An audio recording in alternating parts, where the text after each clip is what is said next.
A Bíblia traz uma profecia através do profeta Joel, no capítulo 2, versículo 28. Eis que nos últimos dias derramarei do meu espírito sobre toda a carne. Vossos filhos, fala dos moços, fala dos anciãos, eles vão profetizar, vão ter visões. Mas quando Joel falou isso, haveria um tempo muito longo ainda para essa profecia se cumprir. E ela se cumpriria a partir de Jesus Cristo. Preste atenção. Mas antes de Jesus, que é o caminho, Deus enviou uma pessoa para preparar o caminho. Qual era o nome dessa pessoa? João Batista. João Batista veio para preparar o caminho, que é Jesus Cristo. Ele é o caminho, a verdade e a vida, e ninguém vem ao Pai se não for por mim, disse Jesus em João 14:6. E João, ele quando prega e quando batiza as pessoas, ele diz assim: meus irmãos, eu vos batizo com água para arrependimento dos pecados. E esse batismo de João continuou e continua até hoje. Nós batizamos com água para remissão dos pecados. Mas ele diz assim: mas está chegando alguém aí, vem alguém após mim, que é muito maior do que eu. É uma pessoa tão importante, que eu, João, que sou profeta sobre vocês, da qual vocês devem respeito e o faz. Esta pessoa é tão importante, tão maior, que eu, João, com toda a minha autoridade, não sou digno nem de amarrar a sandália dos seus pés. E eu vos batizo com água, mas ele vos batizará com o Espírito Santo e com fogo. Quem que é essa pessoa que viria? Jesus. Aí eu faço a pergunta, responde bem forte: quem é o batizador no Espírito Santo? Jesus. Ele é o batizador no Espírito Santo. Eu, pastor Sidney, vos batizo com água, mas ele vos batiza com fogo. Aí Jesus Cristo vem, conversa com essa mulher, e a hora chegou porque ele havia chegado, mas o processo estava sendo trabalhado. Aí Jesus Cristo, uma vez, fala sobre o Espírito Santo. No Evangelho de João fala muito sobre o Espírito Santo. E lá no Evangelho de João, no capítulo 14, Jesus conversa com os discípulos que estavam preocupados, assustados. Ele diz que iria preparar lugar. Lá em João 14, ele faz a revelação para Tomé e para os demais, para mim, para você, de que ele é o caminho, a verdade e a vida. Mas em João 14, Jesus deixa bem claro. Ele diz assim: olha, eu vou para o Pai, meu tempo aqui já está quase acabando, mas não se preocupe, o versículo 1 de João 14, não se turbe o vosso coração, na casa de meu Pai há muitas moradas, se não fosse assim eu não vou teria dito, vou preparar lugar, fique calmo. Mas para onde o Senhor vai?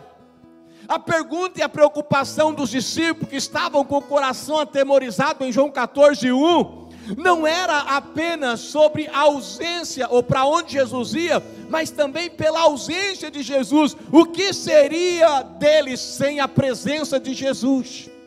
Eu te pergunto, meu irmão, olha aqui para mim, o que seria de você se não fosse a presença de Jesus? O que será de você se não for a presença de Jesus? Não é para ficar preocupado. Os discípulos estavam preocupados, assustados, atemorizados. Por isso Jesus disse: não se turbe o vosso coração, crede em Deus, crede também em mim. Versículo 1 do capítulo 14. Aí lá em João 14, a sua Bíblia vai dizer assim: o Senhor Jesus olha para eles e diz: eu rogarei ao Pai, e Ele vos dará outro Consolador. Repita comigo: eu rogarei ao Pai. Só quem está vivo. Eu rogarei ao Pai, e Ele vos dará outro Consolador. Eu já disse aqui algumas vezes, repito, quando a Bíblia fala no seu original, esse outro, não está dizendo outro simplesmente da mesma categoria, mas outro da mesma espécie. Não está dizendo, por exemplo, você gosta de um suco de frutas. Imagina o suco que você gosta. Eu gosto de suco de uva. Aí você ia fazer um suco de uva, eu fui na sua casa e comi todas as uvas. Aí você fala assim, mas e o meu suco? Eu falo, calma, eu vou te dar outra fruta. Não quer dizer que eu vou te dar outra uva. Eu posso te dar laranja, abacaxi, várias outras frutas. Mas quando a Bíblia, na sua tradução original, fala outro, é outro exatamente da mesma espécie. Eu peguei a uva, então eu vou te dar outra uva. E quando Jesus disse, eu rogarei ao Pai, Ele vos dará outro Consolador, era outro, igualzinho a Ele, só tinha uma diferença. Jesus estava presente em carne e osso, e esse outro não estaria em carne e osso. Senhor, você poderia indagar, ou pastor, você poderia perguntar, então não é a mesma coisa. Se Jesus estivesse aqui em carne e osso, seria mais fácil, era mais fácil de crer. Foi por isso, eu sei que é mais fácil, porque o ser humano costuma acreditar naquilo que ele vê, mas no reino espiritual, essa lei é o contrário, não tem que ver para crer, mas tem que crer para ver. Se tu creres, verás a glória de Deus, diz João 11:40, primeiro é preciso crer. Bem-aventurado, diz o Senhor, aqueles que não me verão, mas crerão. Bem-aventurado você, que não viu Jesus, mas crê que Ele está presente aqui nesta noite. Bem-aventurado. Bom, se Jesus fosse em carne e osso, nós teríamos um problema, porque a carne e o osso é limitada pelo tempo, mas a promessa de Jesus não seria limitada. João 14:14, eu rogarei ao Pai, e Ele vos dará outro Consolador, para que fique convosco por 67 anos. Está escrito assim? Para que fique convosco por um tempo bom. Não, para que fique convosco para sempre. O Espírito Santo está com você para sempre. Pastor, tem um equívoco aí. Talvez você esteja pensando, foi agora que o pastor mergulhou na água do equívoco. Não. Como assim? E quando eu morrer, o Espírito Santo estará lá também.